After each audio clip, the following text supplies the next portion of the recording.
Good evening. Although nearly 3 weeks have passed since the fire at the Yeosu Immigration Detention Center, it will take much longer to get over the shock of the catastrophe. Welcome to Multilingual Migrant Worker News for this, the 4th week of February. I'm Linda Kwan. Our top story tonight. A large-scale memorial in protest for the victims of the Yeosu Immigration Detention Center fire was held at the Seoul Station Plaza on Sunday, February 25th. Approximately 1,000 people participated in the rally, including the families of the victims who spoke out about the tragedy. Many have been left speechless in the face of the Korean government's handling of the situation. Autopsies were performed on the victims' bodies without permission from the families. The 18 injured in the fire who were sent to the hospital were kept handcuffed to their beds for fear they might try to escape. The survivors who were not physically injured were not provided with a medical exam or counseling to check for psychological trauma or injury. Instead, they were transferred immediately to other immigration detention centers, and 13 have already been deported. Migrant workers, along with Koreans who participated in the rally, stated that this disaster is a reflection of the dire circumstances facing undocumented migrant workers here. In addition, participants demanded the conditions for migrant workers in Korea be improved and their human rights be respected. On February 14th, the Democratic Labor Party held a press conference in front of the Central Government Complex in Sejongno, Seoul, to denounce the Korean government for the fire at the Yeosu Immigration Detention Center. On February 23rd, a joint press conference was held by the Alliance of Migrant Workers in Korea and the Migrant Trade Union at the Seoul Press Center. Representatives from the Elder Chinese Korean Association, Burma Action, Sri Lanka United Independent Association in Korea, and the Migrant Worker Trade Union, as well as others, spoke at the press conference and raised their concerns about the tragedy. In addition, separate written statements were presented by the Nepali, Bangladeshi, Filipino, and Sri Lankan communities. In closing, the Alliance demanded 1. Further investigation and a full disclosure of the investigation results, 2. Punishment of those responsible, 3. Release of all victims who survived the fire, and 4. An end to brutal raids and legalization of all undocumented migrant workers, and lastly, elimination of the current inhumane detention system.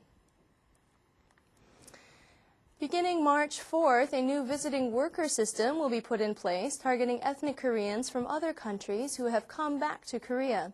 With the new visiting worker system, ethnic Koreans from China and other countries will be able to come and go freely from Korea for a period of 5 years. They will also be allowed to find work within certain industries for 3 years. Employment opportunities will greatly improve for those who previously were unable to enter Korea due to restrictions against those without a family register or relatives here in Korea. But in the case of Koreans from China and Uzbekistan without relatives here, visas will be given to those who have both achieved a required minimum score on a Korean language proficiency exam and who have then been selected by lottery. Ethnic Koreans from countries that are part of the Commonwealth of Independent States or the former Soviet bloc will not be required to take a proficiency exam, but instead will be randomly chosen by a Ministry of Justice computerized lottery system. The Ministry of Justice has received criticism since the implementation of the visiting worker system will be postponed for at least 6 months until after the Korean proficiency exam scheduled for September. February 15th, citizens groups issued a statement criticizing the Korean government of discrimination via the proficiency exam and called for the test requirement to be abolished. The organizations also stated that the Korean exam is being used as a pretense to mislead overseas Koreans and that the Korean government must quickly provide an organized system of management. According to a new agreement between the Korean and Mongolian governments, migrant workers from Mongolia will no longer need to pay into the Korean national pension. The agreement will take effect March 1st, at which time Mongolian migrant workers will make Social Security payments to the Mongolian pension system instead of Korea's. In addition, migrant workers from other countries which have Social Security agreements with the Korean government are not required to pay in the national pension system in Korea. The Ministry of Health and Welfare announced that additional agreements are in the works with Indonesia, Sri Lanka, and Thailand. In holiday news, at a time when many migrant workers feel left out of the New Year's holiday celebrations, Lunar New Year's festivities were in full swing at the borderless village New Year Festival in Wonggok-dong in Ansan City. The festival was hosted by the Ansan Migrant Center, the Ansan Foreigner Worker Center, and the Borderless Village Institute. Sponsors were the Community Chest of Korea and Ansan City. The events kicked off Friday, February 16th with a Chinese song festival and then continued throughout the rest of the weekend. Participants were able to learn more about Lunar New Year traditions in Korea as well as other parts of Asia. The event featured cultural tents from China, Vietnam, and Korea with traditional games available for participants including the popular Korean Yutnori. Music and dance performances enlivened the festival, including a Korean Samulnori drumming group and a set from the Sri Lankan rock group Pearl Island. February 25th was the 25th anniversary of the People Power Revolution, which toppled the Ferdinand Marcos dictatorship in the Philippines. However, citizens groups have reported that over the past 5 years, more than 800 people were assassinated and 200 people have gone missing under President Arroyo's regime. And in the last year, more than 180 activists, journalists, human rights workers, left-wing politicians, trade unionists, and lawyers were assassinated in the Philippines. On Saturday, February 23rd, human rights groups and members of the Filipino community held a press conference in front of the Filipino embassy in Seoul to protest the killings and human rights abuses. Representatives lambasted the Arroyo government for denying responsibility and exonerating the military even after the release of the Mello Commission report. The Mello Commission was created by the Filipino government to investigate the killings. Human rights groups reiterated their demands that, one, the government create a truly independent international investigative body, that human rights violations be stopped, including political killings and violence, and lastly, that the military personnel responsible for the killings be tried and punished.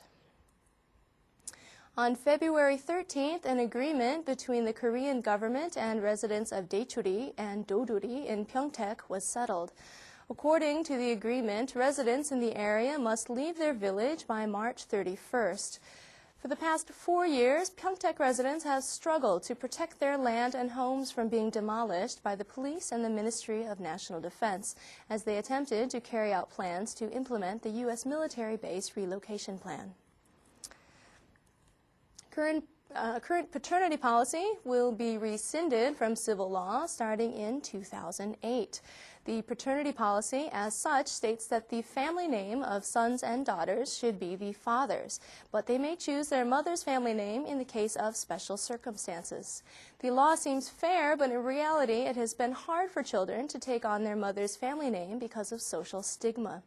It is expected that a more fair policy will be introduced where people may choose either their father's or mother's or use a combination of both family names. A ban has been reinstated on carrying any liquid or jelly-type products on any international flight departing from Korea under an advisory from the International Civil Aviation Organization. This policy will take effect on March 1st. Passengers will only be allowed to carry liquid products that will fit in a 100-milliliter plastic bag provided at the airport. This includes toothpaste, shampoo, and baby food, among other items. The Dongdaemun Council in Seoul will provide free health care services for children of migrant workers. If any disease is discovered upon examination, the council will provide free medical treatment under cooperation with Da-il Angel Hospital. In addition, free health education will also be provided, and related informational materials will be distributed in order to eradicate tuberculosis among migrant workers. Additionally, access to free medical treatment is also available at other facilities including the National Medical Center, Seoul Red Cross Hospital, Seoul Medical Center, and the Migrant Workers Clinic in Seoul. Well, it looks like spring is here, and as always, here in Korea, spring is ushered in with yellow dust and sand from China, also known as Hwangsa. This year, we're expecting one of the worst years ever for Hwangsa, so please be prepared. You can buy a face mask that covers, just here, covers your mouth and nose at any drugstore or convenience store. So take care. That's all for Multilingual Migrant Worker News. For this, the 4th week of February, you can watch our rebroadcasts of the news on our website at www.mwtv.or.kr. Thanks for being with us. Good night.